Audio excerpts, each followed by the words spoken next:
Thank you.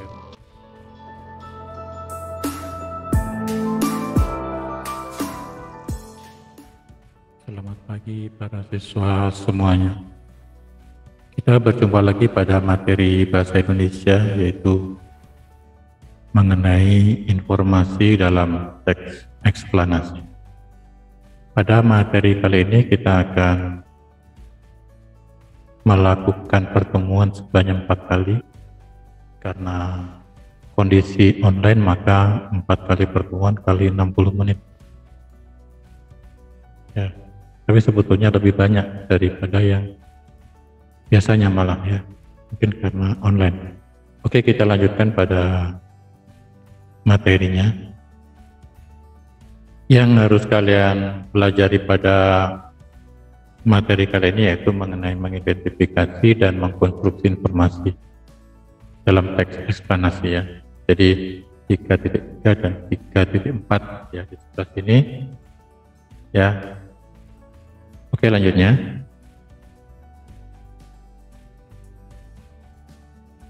Dan materi pembelajaran kali ini adalah materi yang dibagi menjadi 2 kegiatan ya, yaitu ada pertama pengetahuan dalam teks eksplanasi, yang kedua adalah urutan kejadian dalam teks eksplanasi. Jadi nanti materi ini akan kita pelajari. Kemudian yang berikutnya kegiatan pembelajaran.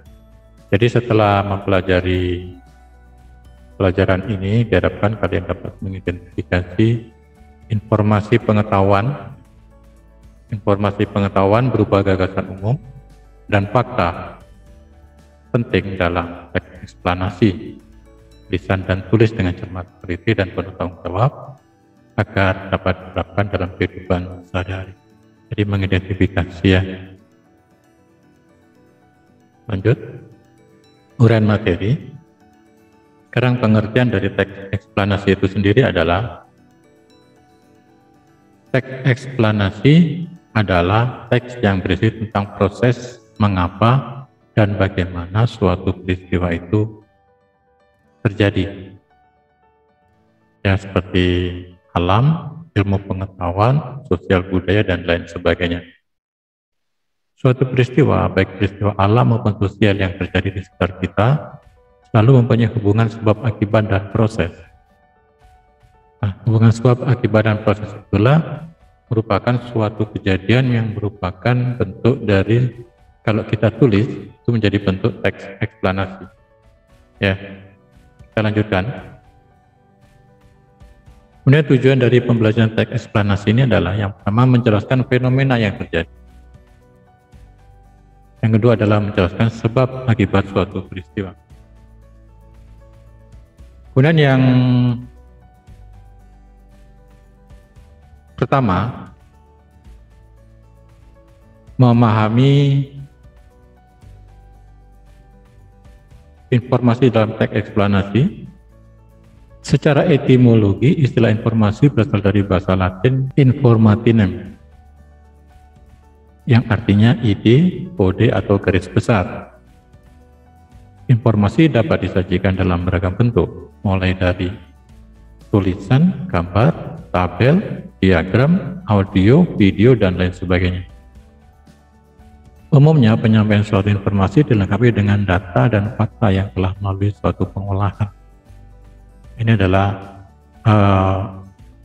suatu etimologi dari informatinem ya. Oke, kita lanjutkan.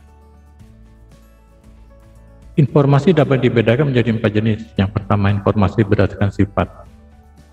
Jadi informasi ini dibagi menjadi 3 bagian lagi, yaitu yang A, faktual, informasi faktual, yaitu berdasarkan fakta. Kemudian informasi berupa opini atau konsep, yaitu informasi yang dibuat berdasarkan pendapat, ya, jadi pendapat seseorang. Kemudian yang ketiga yang C adalah informasi deskripsi, yaitu informasi yang dibuat dalam bentuk menjelaskan secara terperinci. Ya. Oke, kita lanjutkan. Dan yang kedua, informasi berdasarkan kegunaan. ada dua hal yang perlu kita ketahui, yaitu yang A, informasi yang menambah pengetahuan. Jadi dalam informasi yang menambah pengetahuan itu adalah informasi yang isinya untuk menambah pengetahuan. Ya, jadi dalam hal ini adalah ilmu pengetahuan. Oke.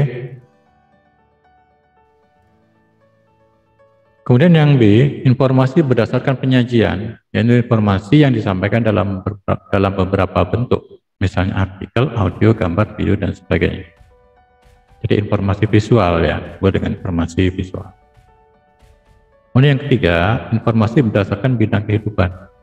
Ini adalah jenis informasi yang dibuat dalam beberapa kategori, seperti informasi kesehatan, informasi pendidikan, informasi bisnis, informasi olahraga, dan sebagainya. Jadi informasi yang mengarah pada bidang kehidupan sehari-hari. Karena dalam kehidupan sehari-hari itu kita mengenal dengan berbagai macam informasi tentang kesehatan, berarti informasi tentang kesehatan ya, tentang obat-obatan dan sebagainya. Nah, informasi pendidikan ya, tentu informasi yang berkisar pada masalah-masalah pendidikan yang berhubungan dengan pendidikan. Oke, saya lanjutkan. Yang keempat, informasi berdasarkan lokasi suatu peristiwa. Ini adalah jenis informasi yang dibuat berdasarkan lokasi atau tempat terjadinya sesuatu. Jenis informasi ini dibagi menjadi dua, yaitu informasi domestik atau informasi luar negeri, atau informasi luar negeri. Ya. Dan yang berikutnya, menemukan gagasan umum dalam teks eksplanasi. Pengertian gagasan umum atau gagasan utama adalah jenis gagasan yang sering dijadikan dasar pengembangan suatu paragraf. Gagasan utama ini letaknya bisa di awal paragraf. Kalian ingat bahwa suatu informasi atau dalam gagasan utama yang letaknya di awal paragraf disebut dengan deduktif, ya, paragraf deduktif. Dan di akhir paragraf itu disebut dengan paragraf induktif. Nah, apabila di tengah-tengah, maka disebut dengan paragraf deduktif-induktif. Jadi sekali lagi yang saya tekankan, yang dimaksudkan dengan di awal paragraf, di akhir paragraf, atau di tengah paragraf itu adalah gagasan utamanya. Dan nanti akan kita pelajari mengenai gagasan utama. Walaupun kalian sudah pernah mempelajari ini di pelajaran kelas 8 atau kelas 9 ya. Oke, saya lanjutkan lagi. Perhatikan pada cuplikan teks berikut ini. Pandemi COVID-19 membuat sistem pendidikan nasional mengalami beberapa perubahan kebijakan. Hal ini sebagai bentuk upaya untuk mencegah penularan wabah virus corona COVID-19 secara lebih luas, terutama di lingkungan satuan pendidikan. Salah satu kebijakan pendidikan selama masa darurat COVID-19 tersebut adalah belajar dari rumah. Belajar dari rumah merupakan kegiatan mengubah proses pembelajaran di sekolah menjadi di rumah. Peserta didik tetap mengerjakan semua tugas dari sekolah, tetapi dilakukan di rumah. Nah, sekarang yang kita tentukan adalah gagasan utama dari teks tersebut. Di sini dikatakan dampak penyebaran COVID-19 terhadap kebijakan pendidikan. Nah, letak dari gagasan utama itu adalah di awal. Di sini sampai titik ini ya. Sampai titik di sini. Nah, mengapa gagasan utamanya ini? Dampak penyebaran virus COVID-19 terhadap kebijakan pendidikan. Sekarang kita perhatikan kesimpulan dari paragraf pertama ini. Pandemi COVID-19 membuat sistem pendidikan nasional mengalami beberapa perubahan kebijakan.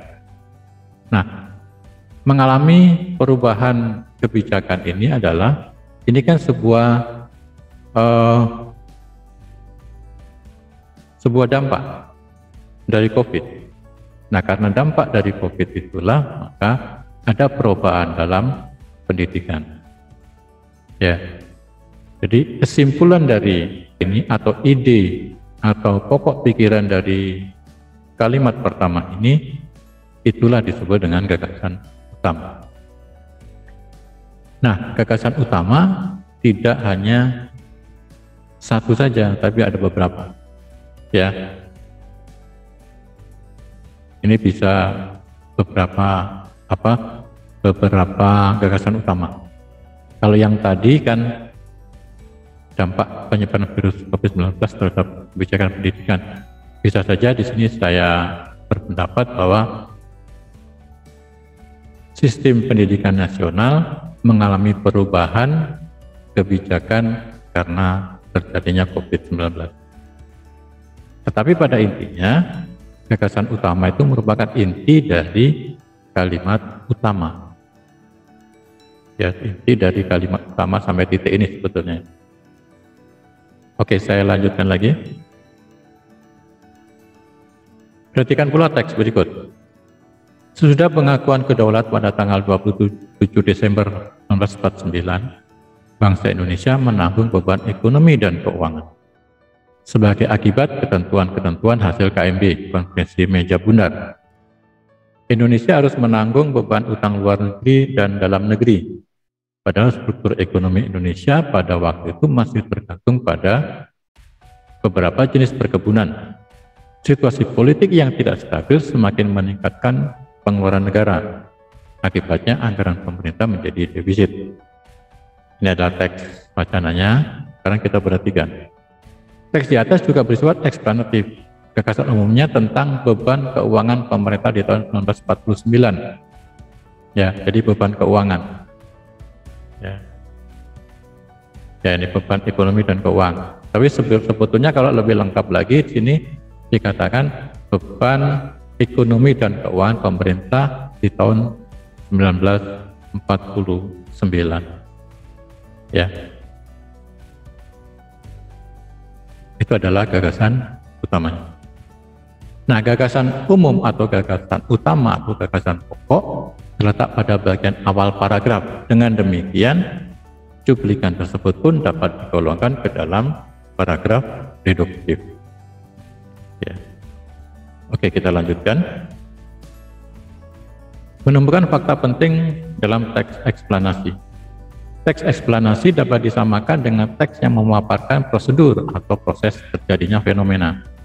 Dengan teks tersebut, pembaca dapat memperoleh pemahaman mengenai latar belakang terjadinya fenomena secara jelas dan logis. Teks eksplanasi menggunakan banyak fakta dan pernyataan-pernyataan yang memiliki hubungan sebab akibat atau kausalitas. Namun, sebab akibat itu ataupun akibat-akibat itu berupa sekumpulan fakta menurut penulisnya. Jika diartikan menurut KBBI, Kamus Besar Bahasa Indonesia, maka fakta mengacu pada suatu hal yang memang ada atau memang terjadi. Jadi fakta-fakta di sini, ya, fakta-fakta di sini adalah kalau menurut Kamus Besar Bahasa Indonesia itu adalah hal yang memang ada atau memang terjadi. Jadi secara umum bisa dikatakan bahwa fakta adalah sebuah kenyataan yang sejatinya memang ada atau berdasarkan kejadian yang nyata. Oke, kita lanjutkan. Ciri-ciri fakta yang pertama mengandung sebuah kenyataan dan kebenaran yang bisa dibuktikan. Yang kedua, memiliki sumber data yang akurat dan nyata, misalnya saja masalah tempat kejadian, tanggal dan waktu kejadian. Sumber data yang akurat itu berasal dari mana? Ya, banyak. Dari instansi yang berwenang misalnya, atau dari data statistik. Kalau misalnya data tentang COVID-19 di Pekanbaru misalnya, itu kan berarti sumber datanya ya dari tim COVID-19 di tingkat kota maupun tingkat provinsi. Ya. Yang ketiga, mempunyai keterangan saksi sebagai narasumber yang kebenarannya bisa diuji. Jadi fakta itu adalah harus mempunyai saksi yang bisa dimintai sebagai keterangan, ya, yang kebenarannya bisa diuji untuk berdasarkan pengujian-pengujian dari sebuah pernyataan. Dan yang keempat, memiliki sifat objektif. Data yang diberikan tidak dikarang secara bebas, mengada-ngada, dan pastinya benar-benar nyata keasliannya. Jadi objektif, artinya sesuai dengan apa yang ada, tidak diada-adakan. Oke. Yang kelima, kalimat fakta pada umumnya bisa memberikan jawaban yang mengacu pada struktur 5W plus 1H. Jadi ada apa, siapa, bagaimana, di mana, kapan, ya, dan sebagainya. Jadi ada 5W plus 1H. Kemudian yang keenam, data informasi yang memang diambil dari sebuah kejadian nyata. Informasinya diambil berdasarkan sebuah kejadian yang benar-benar terjadi. Yang ketujuh, biasanya menjelaskan sebuah permasalahan atau kejadian yang terjadi. Misalnya bencana alam, gempa bumi misalnya, itu adalah sebuah permasalahan atau suatu kejadian yang bisa dijelaskan. Permasalahannya itu, kejadiannya itu apa ya. Kemudian dalam teks eksplanasi, penulis menggunakan banyak fakta yang fungsinya sebagai penyebab atau akibat terjadinya suatu peristiwa. Ya, bahkan dapat dikatakan bahwa teks eksplanasi hampir semuanya berupa fakta. Ya, jadi sebuah teks eksplanasi sekali lagi tadi dijelaskan bahwa teks eksplanasi adalah sesuatu yang benar-benar terjadi dan nyata, tidak diada-adakan dan tidak direka-reka, dan bukan sebuah rekayasa. Nah, kemudian semua kejadiannya adalah fakta yang benar-benar terjadi. Oke, saya lanjutkan. Rangkuman dari apa yang saya terangkan ini adalah, yang pertama, mungkin kalian masih ingat tadi, eksplanasi adalah teks yang berisi tentang proses mengapa dan bagaimana suatu peristiwa alam, ilmu pengetahuan, sosial budaya, dan lainnya bisa terjadi. Kalian ingat bahwa teks eksplanasi yang berupa suatu kejadian tersebut bisa dicari sumbernya dan bisa dicari bagaimana hal itu bisa terjadi. Yang kedua, tujuan eksplanasi yaitu yang A, menjelaskan fenomena yang terjadi, menjelaskan suatu kejadian yang terjadi. Kemudian yang B, menjelaskan sebab akibat suatu peristiwa. Ya, jadi menjelaskan fenomena artinya menjelaskan suatu kejadian dan menjelaskan mengapa itu terjadi. Ya. Yang ketiga, gagasan umum atau gagasan utama adalah jenis gagasan yang sering dijadikan sebagai dasar pengembangan suatu paragraf. Kalian ingat bahwa gagasan utama yang letaknya di awal paragraf disebut deduktif, yang di akhir paragraf disebut induktif, dan yang di tengah atau di bagian awal dan akhir itu adalah paragraf deduktif induktif. Dan yang keempat, fakta mengacu kepada suatu hal yang memang ada atau yang memang terjadi. Ya, jadi secara umum bisa kita simpulkan bahwa fakta adalah sebuah kenyataan yang terjadi, yang sejatinya memang ada berdasarkan kenyataan yang ada. Ya. Ini ada tugas yang harus kalian kerjakan, tugas mandiri. Ini adalah teksnya, bacalah teks bawah ini. Gempa bumi merupakan getaran atau goncangan yang terjadi karena pergeseran atau pergerakan lapisan batu bumi yang berasal dari dasar permukaan bumi. Peristiwa alam ini sering terjadi di daerah yang berada di dekat gunung berapi atau gunung yang masih aktif, dan di daerah yang dikelilingi lautan yang sangat luas. Gempa bumi terjadi karena pergeseran atau gerakan lapisan dasar bumi dan letusan gunung berapi yang sangat dahsyat. Selain itu, gempa bumi terjadi begitu cepat dengan dampak yang sangat besar bagi lingkungan di sekitarnya. Getaran gempa bumi yang sangat besar dan merambat ke segala arah sehingga dapat meratakan bangunan dan menimbulkan korban jiwa. Berdasarkan penyebab terjadinya, gempa bumi dapat digolongkan menjadi dua jenis, yaitu gempa bumi vulkanik dan gempa bumi tektonik. Gempa tektonik terjadi karena lapisan kerak bumi yang menjadi lunak, sehingga mengalami pergeseran atau pergerakan. Teori tectonic plate menjelaskan bahwa bumi kita ini terdiri dari beberapa lapisan batuan. Sebagian besar daerah lapisan kerak ini akan hanyut dan mengapung di lapisan, seperti halnya salju. Lapisan ini bergerak sangat lambat sehingga terpecah-pecah dan bertabrakan satu sama lain. Itulah yang menyebabkan mengapa gempa bumi dapat terjadi. Sementara itu, gempa bumi vulkanik terjadi dikarenakan adanya letusan gunung yang sangat besar. Gempa vulkanik ini lebih jarang terjadi dibandingkan dengan gempa tektonik. Gempa dapat terjadi kapan saja tanpa mengenal musim. Meskipun demikian, konsentrasi gempa cenderung terjadi di tempat-tempat tertentu. Seperti pada perbatasan Selat Pasifik, tempat ini dikenal dengan lingkaran api karena banyak terdapat gunung berapi. Nah, setelah membaca teks eksplanasi di atas, jawablah pertanyaan berikut. Yang pertama, tentukan gagasan umum teks eksplanasi tersebut. Dan yang kedua, jelaskan fakta-fakta yang terdapat dalam teks eksplanasi tersebut. Tulis jawabanmu dalam tabel berikut di bawah ini. Jadi gagasan utamanya apa, dan fakta pentingnya apa. Seperti yang sudah dijelaskan tadi.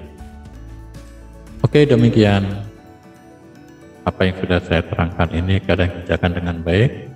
Untuk mengisi daftar hadir, kalian tetap mengisi di Google Form, upload di Google Classroom. Terima kasih atas perhatian. Sampai jumpa pada pelajaran yang akan datang, lanjutan dari materi ini. Terima kasih.